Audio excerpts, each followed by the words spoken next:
Hi everyone, starting with the name of Allah, who is most merciful and beneficial. It's me, Dr. Mazhar, and you are watching medical lectures.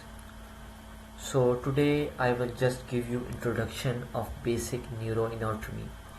So today I will just discuss about the what's the function of every lobe and what's the basic anatomy of every lobe. So as you can see in the picture, there is a frontal lobe, there is a parietal lobe, occipital lobe, temporal lobe, and cerebellum and spinal cord. So first of all, I would like to talk about the frontal lobe, which we also call motor cortex, because it is the one which can do motor activity. So which can finalize the motor activity. So frontal region is responsible for motor system. So frontal region is the one which can control your walking, which control your speech. Why? Because frontal lobe is the region which contain which area we call Broca's area. So Broca's area is the one which are located inside frontal lobe. So frontal lobe and temporal lobe both we call speech area. So temporal lobe and frontal lobe communicate with each other when we are listening or when we are saying something. So when we are listening, so our temporal lobe is act as a receptive speech, mean it's recept or it listening the speech. So there is an area we call Wernicke area. So Wernicke area is the one which are present in temporal lobe, that which we listen any song or we listen anything. So Wernicke area responsible for that listening, and that Wernicke area communicate with frontal lobe. For example, if we listen anything, if someone give you some order, some command, so temporal lobe communicate with frontal lobe, and frontal lobe there is a Broca's area. So that Broca's area then finalize to that activity. So that Broca's and Wernicke area collectively we call speech area.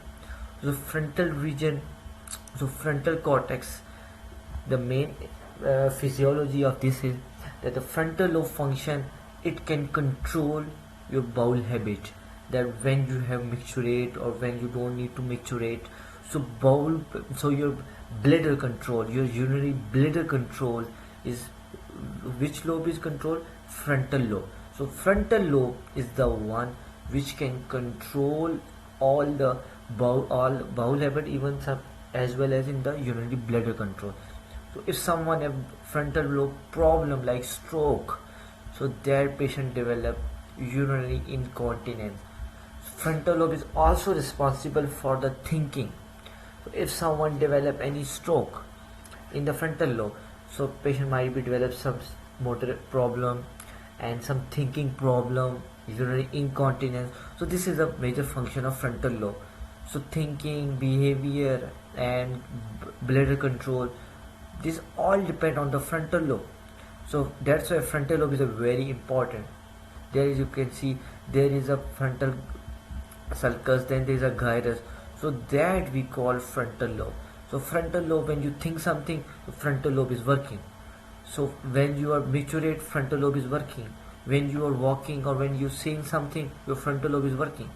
If you cannot speak well, you cannot walk well, or you cannot micturate well, it means some problem in the frontal lobe. Can be due to meningioma, or can be due to glioma, or can be due to stroke or seizure or epilepsy. So that's about the frontal lobe. So because when you take the sensation, so sensation go into the parietal lobe, then it communicate with frontal lobe. So eventually frontal lobe can communicate with cerebellum, and then final decision can happen. So I hope so you will understand this thing. So in my next video I will upload about the what's the basic anatomy of parietal lobe, then I will temporal lobe. So one by one I will put. Okay, so thank you so much.